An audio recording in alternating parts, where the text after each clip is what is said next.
안녕하세요. 여러분의 삶이 눈부시게 빛나길 바라는 루나펄스입니다. 스페인 바르셀로나 하면 가장 먼저 뭐가 떠오르시나요? 미완의 천재 안토니 가우디라고 대답하시는 분이 대부분일 것 같습니다. 제가 여행하고 싶은 곳 중에 하나가 스페인 바르셀로나입니다. 순전히 가우디가 이룩해 놓은 아름다운 건축물을 보기 위함인데요. 인간의 손이 아닌 신의 손을 빌려 빚었다고 해도 과언이 아닐 것 같습니다. 직접 다녀온 지인의 말에 의하면 건축물의 아름다움은 영상으로는 다 담을 수가 없고요. 오직 눈으로 직접 가서 담아야 한다고 하더군요. 아는 만큼 보이고 보이는 만큼 느낀다는 말이 있듯이 가우디와 건축물에 대해 미리 깊이 있게 알고 싶어서 선택한 책입니다. 스페인은 가우디다입니다. 이 책은 오브제 다산 책방에서 출간했고요. 지은이는 김희곤 님입니다.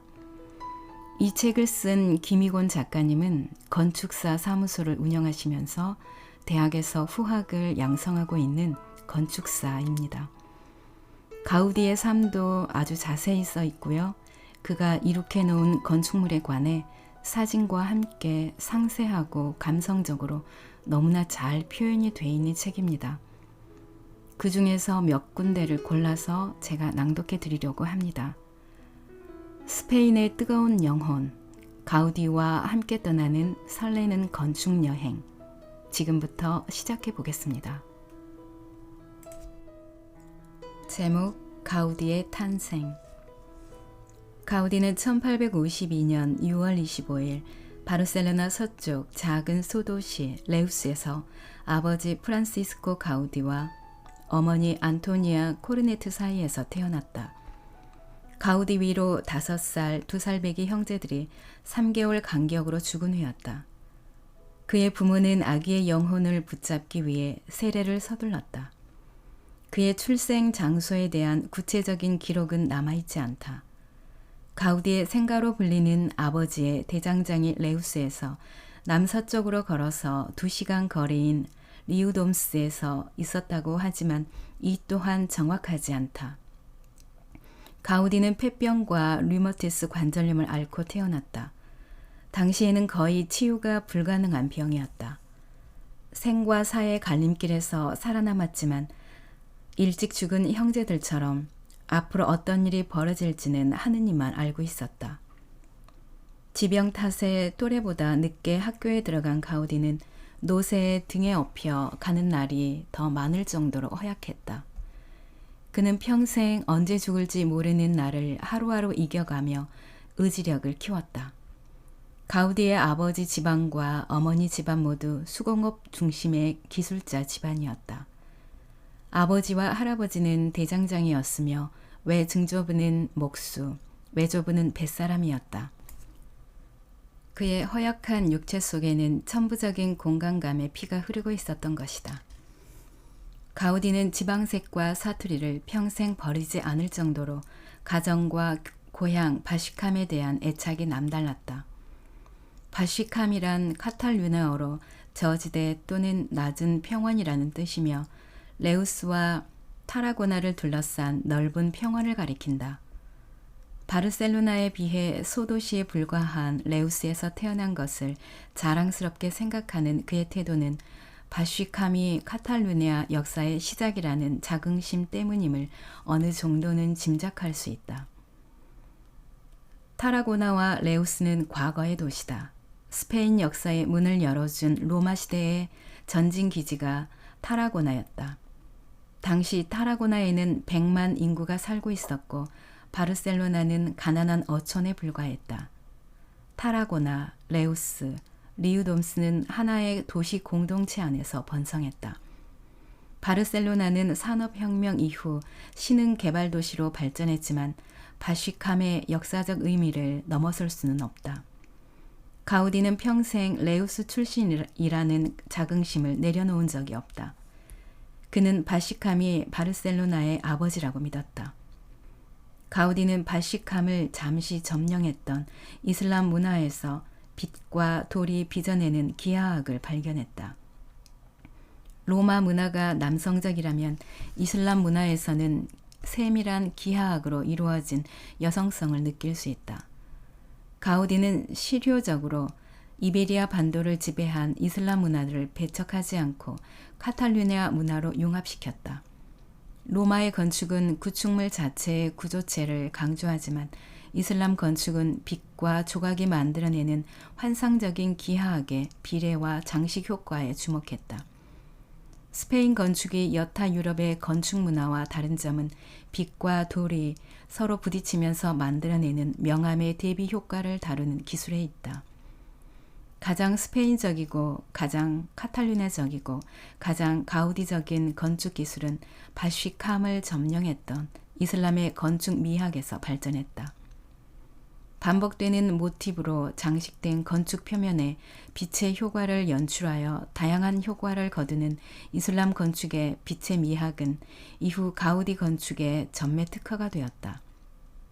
이는 일반적인 역사의 응용이 아니라 가우디만의 자존심과 개인의 경험이 섞여 발전된 독창성이다. 가우디는 이론적인 논리를 세우지 않았다. 다만 자신만의 고집스러운 질서를 평생 추구했다. 디자이너와 예술가와 건축가에게 가장 중요한 것은 자신만의 디자인 원칙을 세우는 것이다. 가우디는 레우스 중심의 바쉬캄 문화를 바탕으로 두고 이슬람의 빛을 기반으로 삼았다.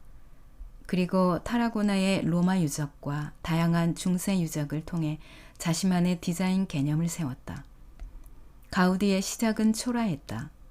청년기에는 공방의 조수였고 중년에는 건축가로서 이름을 알렸다.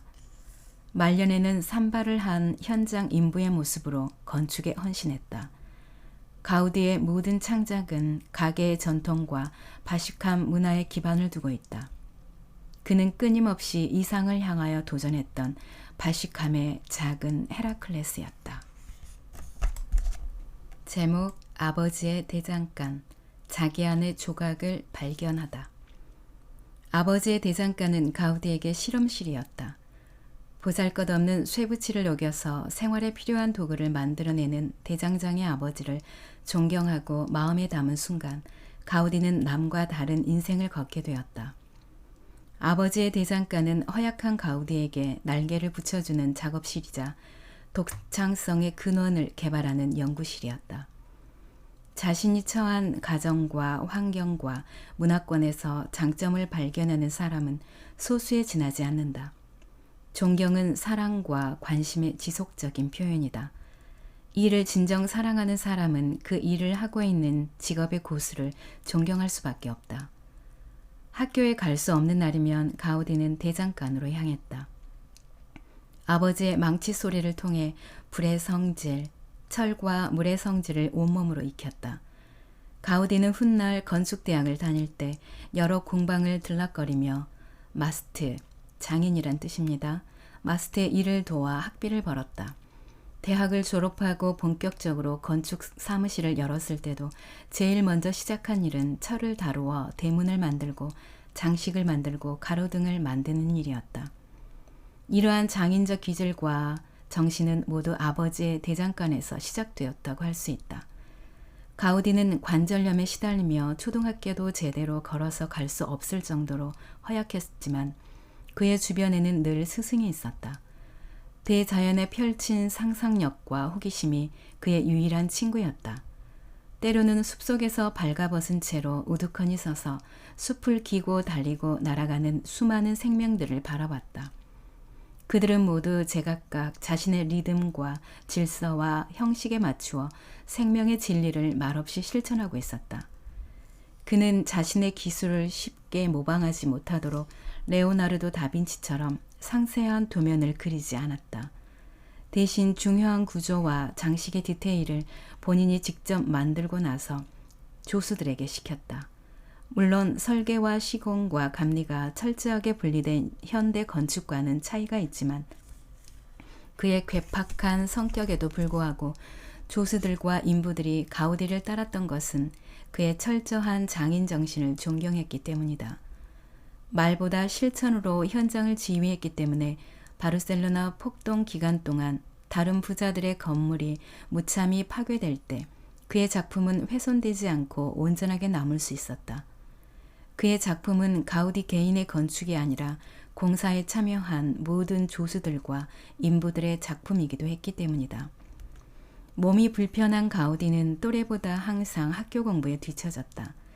그의 친구 토다의 말을 빌리면 가우디는 항상 애늙은이처럼 지쳐 있었다고 한다.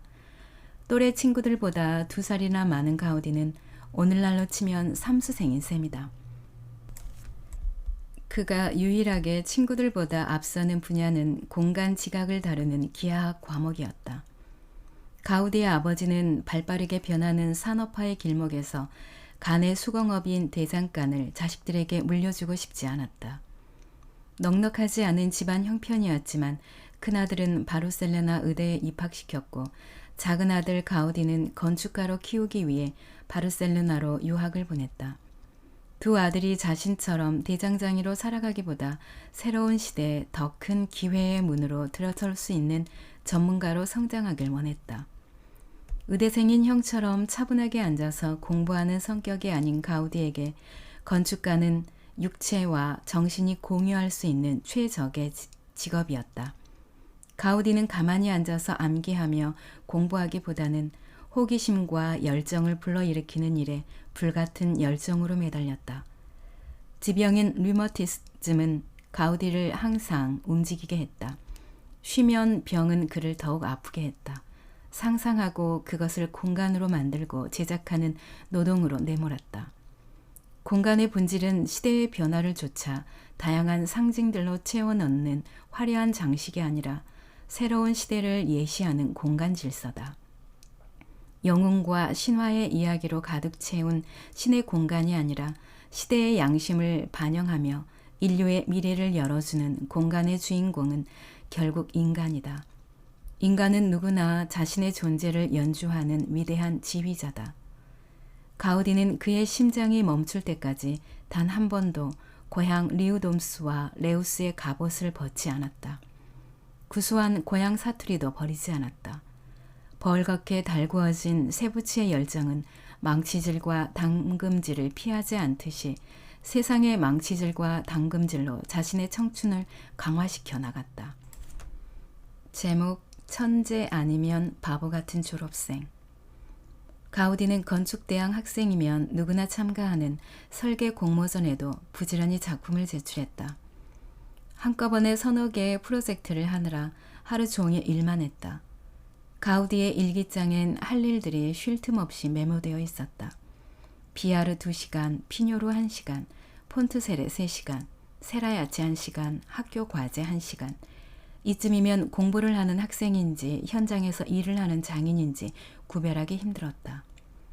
어머니와 형이 세상을 떠나면서 새삼 가족의 중요성을 깨달은 가우디는 집이란 가족이 사는 작은 나라다.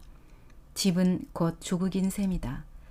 빌린 집은 이민 가서 사는 나라다. 그러므로 자기 집이 세상에서 가장 이상적인 집이다. 가족이 없는 집은 자기 집이라 하지 않는다. 빌려 쓰는 집에 불과하다. 가족의 집을 카사 파이랄이라 이름 붙였다. 여기서 파이랄은 돛을 내리고 있는 배라고 합니다. 이 이름을 들을 때 시골에 있든 도시에 있든 누군들 마음속에 아름다운 것을 떠올리지 않을 수 있으랴 라며 글로 자신의 심경을 남겼다. 하지만 그는 결국 평생 독신으로 지냈다. 가우디는 짓고 만드는 현장의 끈끈한 땀냄새를 더 좋아했다. 스승의 작업실에서 필요한 장식을 직접 손으로 만들면서 손과 땀으로 건축을 조각했다. 가우디의 수공예적인 장인 경험은 대학 강의실이 아니라 바르셀로나의 이름 있는 예술가들의 공방에서 몸으로 체득한 것이다. 가우디 건축의 아우라는 손과 발과 몸으로 직접 뛰어다니며 근육으로 다져진 체험의 결과다. 가우디의 졸업 설계 주제는 병원이었다. 세계의 모든 병원 건물을 조사하느라 시간을 몽땅 흘려보내고 과제 제출 하루 전날 밤에야 겨우 도면을 그릴 수 있었다. 가우디는 교수의 기호에 맞추기보다는 자신의 생각에 충실한 병원 설계도를 제출했다.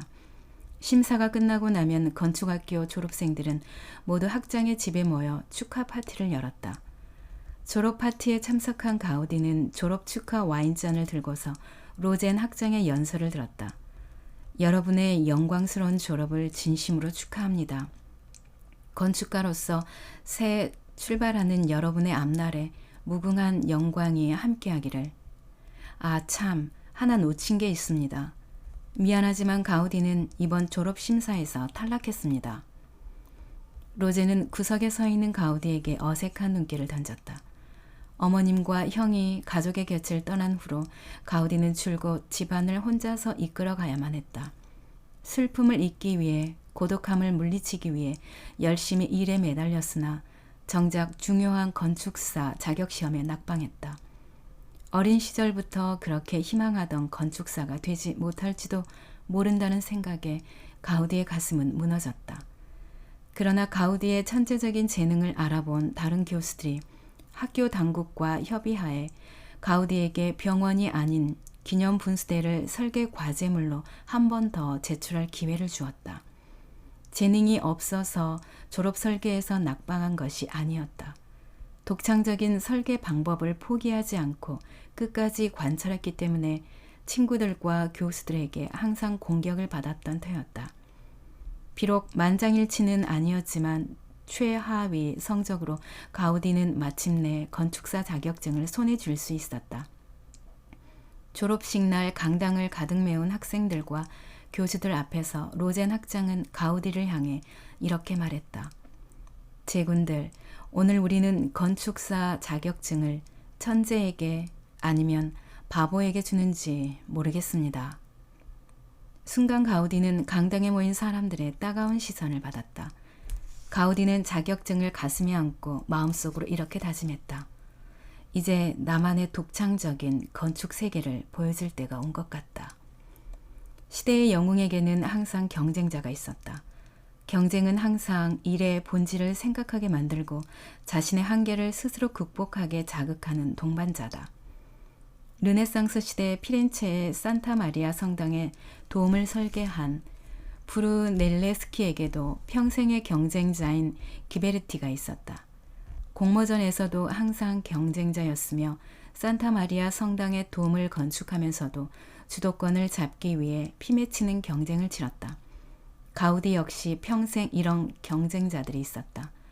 건축대학 교수들과 동년배의 건축사들 중에서도 도메네치는 가우디의 평생 경쟁 상대였다. 두 사람은 서로에게 빛과 그늘이 되어주면서 서로를 자극하며 발전했다. 박식한 도메네치는 교수의 신분을 유지하며 건축가뿐만 아니라 출판 편집, 작가, 교수, 저명한 정치인으로 활약한 마침내 바르셀로나 건축학교 학장의 자리까지 올랐다. 도메네치는 다양한 건축 양식을 체계적으로 해석하고 기존 양식에서 카탈루냐의 양식을 새로 정립하는 작업을 했다. 카탈루냐 음악당 역시 도메니치가 개발한 카탈루냐 모더니즘 양식으로 지은 대표적인 건축물이다. 가우디는 이론보다 실제 건축물을 지으면서 독자적인 카탈루냐 건축 양식을 실현했다.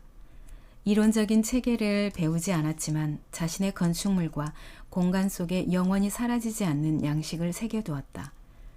죽을 때까지 카탈루냐의 정체성을 살리려고 노력한 가우디의 이론은 경쟁자 도메니치로부터 영향을 받았다.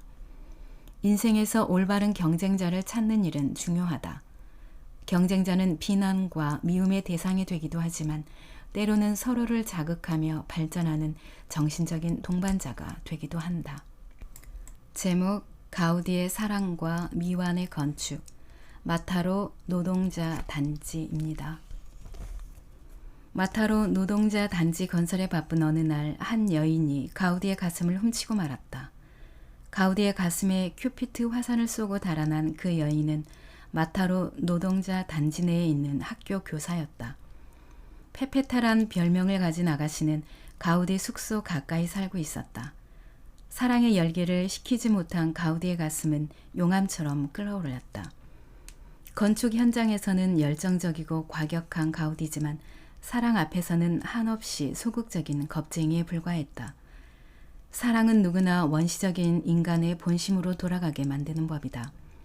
바람 앞에 촛불처럼 일렁이는 가우디의 사랑은 오로지 페페타 한 사람을 위해 타고 있었다. 무심한 세월의 지우개가 지워버렸던 가족애가 페페타의 사랑 안에서 피어올랐다. 마타로 단지의 공사가 끝을 향해 달려갈 때까지 가우디의 짝사랑은 태양을 향하여 날지 못했다. 단지 구경을 하고 싶다는 페페타의 청을 받았을 때 단지 공사는 거의 종착역을 향하고 있었다. 사랑의 재가 태산처럼 쌓여 고백의 창문을 가리고 있을 즈음 가우디에게 기회가 왔다.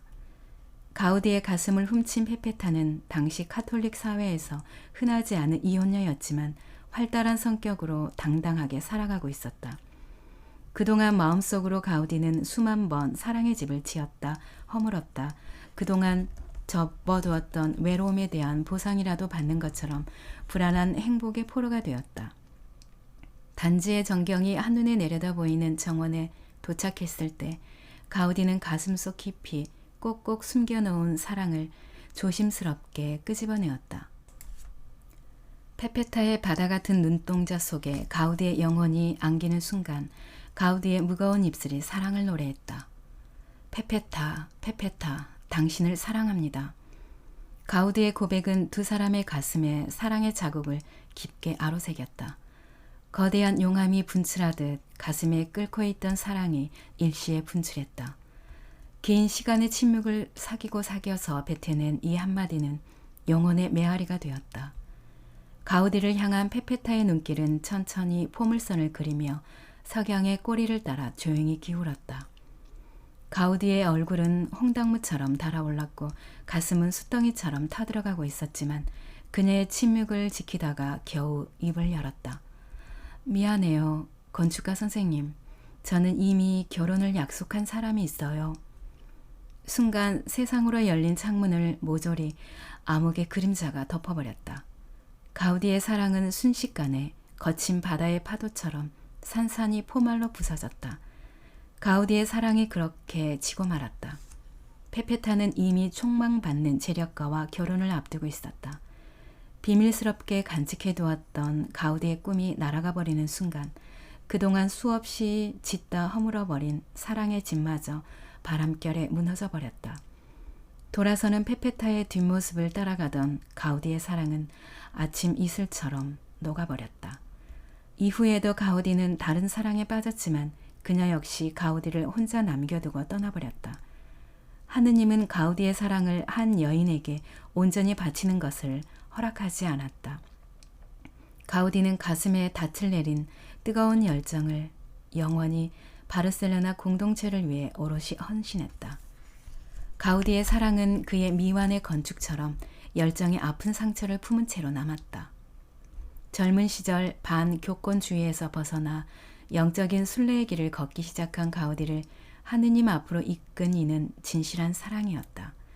그러나 신은 가우디에게 모든 것을 허락하지 않았다. 가우디의 가슴은 오로지 건축에만 초점을 모았다.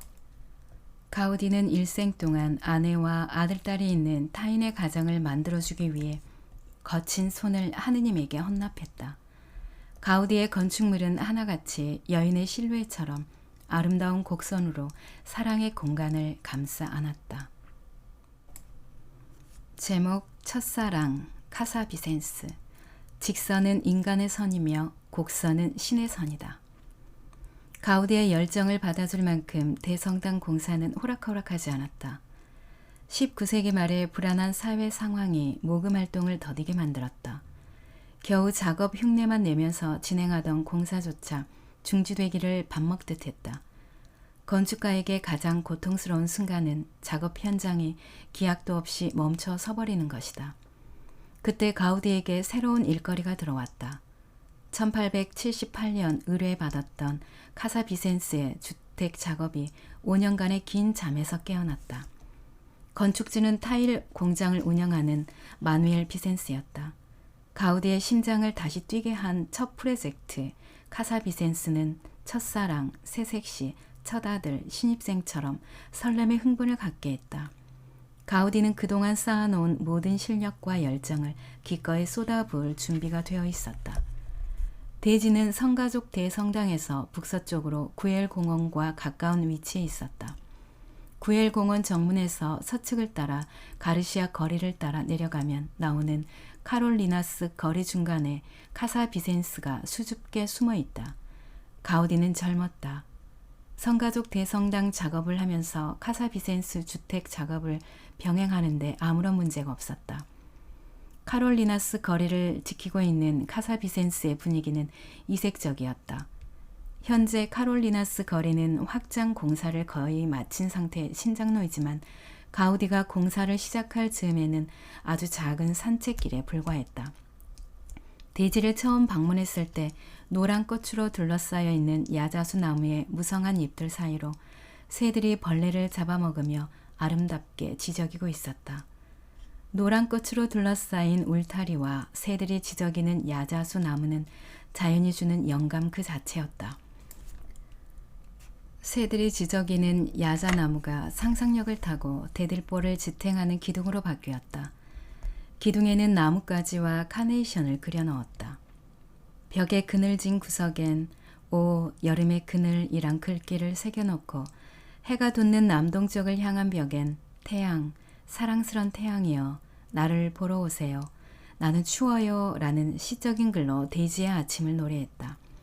가우디는 데이지의 과거와 현재와 미래가 공존하는 영감을 건물 공간에 불어넣고 싶었다. 가우디는 1906년 구엘 공원에 지은 집으로 옮겨와 아버지와 조카인 로사와 함께 살았다. 가우디는 구엘 공원의 작업에 매달려 살았지만 항상 가족의 품에 안겨 있었다. 그러나 사랑은 가우디를 너그럽게 기다려주지 않았다. 구엘 공원으로 이사를 온 지 1년이 채 지나지 않아 아버지는 가우디의 곁을 떠나가 버렸다. 어린 시절 가우디의 꿈을 위해 마지막 남은 재산마저 처분했던 아버지였다. 알코올 중독자인 조카 로사와 가우디는 외롭게 가족의 끈을 유지하고 있었다. 가우디는 옆집에 사는 어린 알폰소가 유일한 친구였다. 알폰소가 학교에서 돌아오면 함께 산책하며 오늘은 누구를 만났는지 학교 공부는 어떠했는지 물어봤다.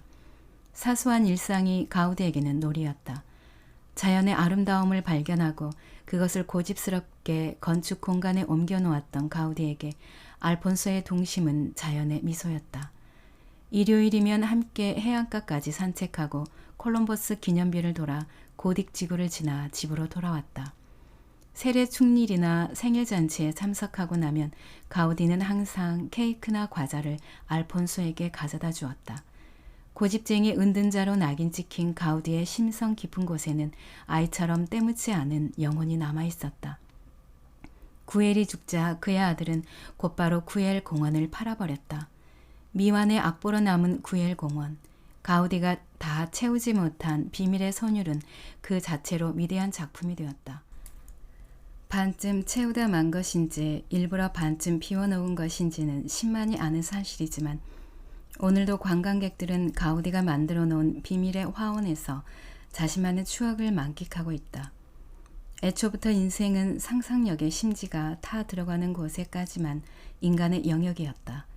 구엘 공원은 어쩌면 처음부터 부자를 위한 타운하우스가 되기에는 너무 아름다웠는지 모른다.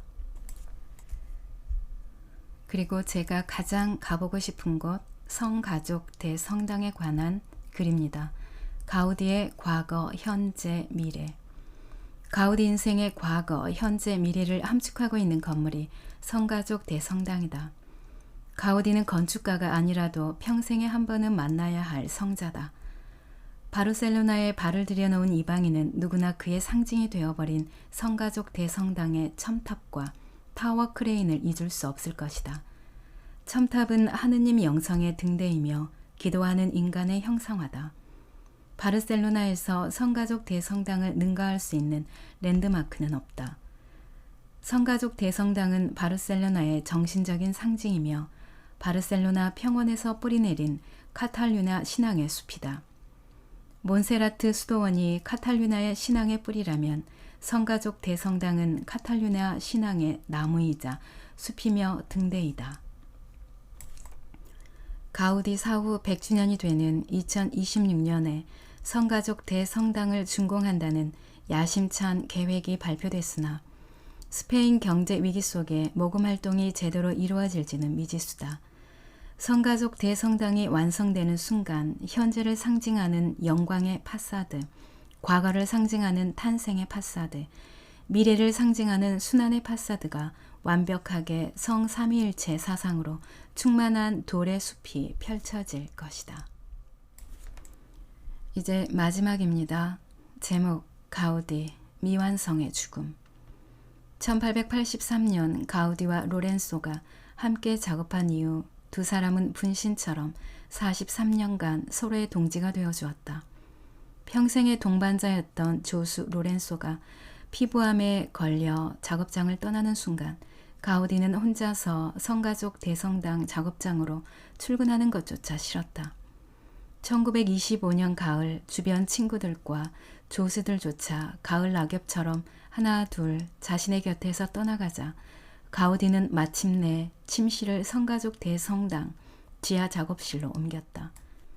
가우디는 매일 시계처럼 정확하게 작업을 끝내고 규칙적으로 도시를 가로질러 고딕 지구까지 걸어 내려가 마지막 남은 친구 아구스티마스와 자신의 주치의 산탈로 박사를 만나는 것으로 하루 일과를 마감했다.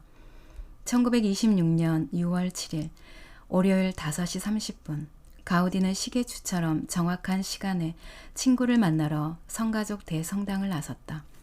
성당을 나서면서 조수에게 내일은 재밌는 일이 있을 거야 라며 농담을 던지며 손을 흔들었다. 투박한 손길이 황혼의 망토 자락처럼 길게 동쪽 하늘로 기울어지기가 무섭게 가우디는 바일렌 거리를 따라 그란비아 거리까지 자로 잰 듯이 걸어 내려갔다. 그 시각 30번 전차는 6시의 석양을 향하여 허겁지겁 달려오고 있었다. 며칠 전 가우디와 함께 길을 걷던 조수 마타 말라가 이곳에서 발을 삐어 넘어졌다며 주의를 주었던 것이다. 기관사는 철로 가까이 있는 노인을 발견했으나 피할 것이라 판단하고는 전차의 속도를 줄이지 않았다. 가우디는 전차를 피하지 못했다. 차장은 잠시 전차를 멈추고 뼈만 앙상하게 남은 남노한 노인의 육체를 짐짝처럼 철길 옆으로 치운 뒤 가던 길을 무심하게 달렸다. 고집불통 가우디는 몹쓸 원칙을 하나 가지고 있었다. 보행자가 항상 전차나 자동차보다 우선이라고 고집을 부렸다. 며칠 전에도 사거리를 지날 때 전차가 경적을 울리며 다가왔지만 가우디는 미동조차 하지 않았다. 오히려 기사에게 전차를 멈추라고 호통을 쳤다. 화가 난 기사는 가우디에게 욕을 뱉고는 바람처럼 사라졌다. 평생 자신의 생각은 다 맞고 타인의 생각은 틀리다고 생각했던 가우디에 비해 세상은 너무 빠르게 변하고 있었다. 남노한 작업복에 피투성인 채로 무너진 가우디의 육신을 거둔 사람은 지나가던 두 행인이었다. 한쪽 귀에서 붉은 피가 흐르고 있는 노인을 지나가는 행인들은 누구인지 알아보지 못했다. 게다가 자신이 가우디임을 증명할 만한 어떤 신분증도 지니고 있지 않았다. 주머니 속에는 먹다 남은 건포도와 땅콩 몇 알, 사탕이 뒹굴고 있을 뿐이었다. 가우디의 상징과도 같았던 모자도 넘어지면서 어디론가 날아가 버렸다. 지나가는 택시를 잡으려 했지만 그를 거린으로 오인한 택시는 그냥 지나쳐 버렸다. 가우디는 고질병인 관절염 때문에 붕대를 칭칭 동여맸는데 그 위로 낭자한 핏자국을 본 택시기사들은 시트가 더러워질까 주랭랑을 쳤다. 지나가는 경찰의 도움으로 간신히 가우디는 산 페드로 병원으로 이송될 수 있었다. 당시 병원에서는 늑골과 뇌의 타박상으로 출혈이 있다고 진단했다. 퇴근을 서두르는 간호사들은 치료를 미룬 채 산타 크레우스 병원으로 환자를 옮기며 책임을 회피했다. 해부학 연구를 위해 문이 닳도록 드나들었던 병원이지만 아무도 가우디를 알아보지 못했다. 가명으로 환자 명단에 올라 19명이 공동으로 사용하는 침대 중에 하나를 차지하고 누워있는 가우디는 영락없이 행여병자였다. 심각한 혼란은 육체가 아니라 영혼으로부터 오지만 가우디는 마지막 남은 육체를 통제할 정신마저 잃어가고 있었다. 그날 가우디의 육체와 정신은 온전히 자신의 소유가 아니었다. 시계바늘처럼 정확한 시계에 산책에서 돌아오던 가우디는 그날 밤이 깊도록 나타나지 않았다. 성당 주임 사제와 조수인 수그라네스는 늦은 밤 실종 신고를 마치고 병원 응급실을 뒤지기 시작했다. 산 페드로의 병원을 찾았을 때 간호사는 남노한 노인이 전차에 치여 진료소에 왔다는 말을 남기고 사라졌다. 가우디는 영양 부족으로 거지 몰골을 하고서 익명의 환자들 사이에 누워 있었다. 신부와 조수는 설마 그 행여병자가 가우디일 것이라고는 생각조차 하지 못하고 다른 병원을 찾아갔다.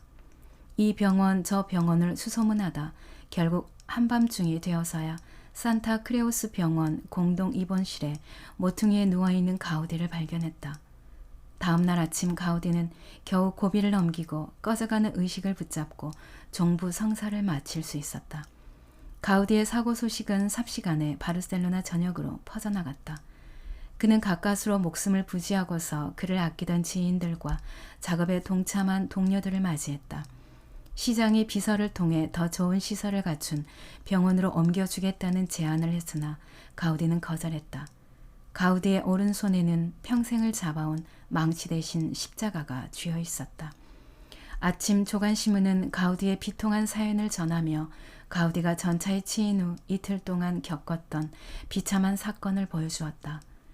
그러나 가우디의 정신은 육체를 떠날 채비를 하고 있었다.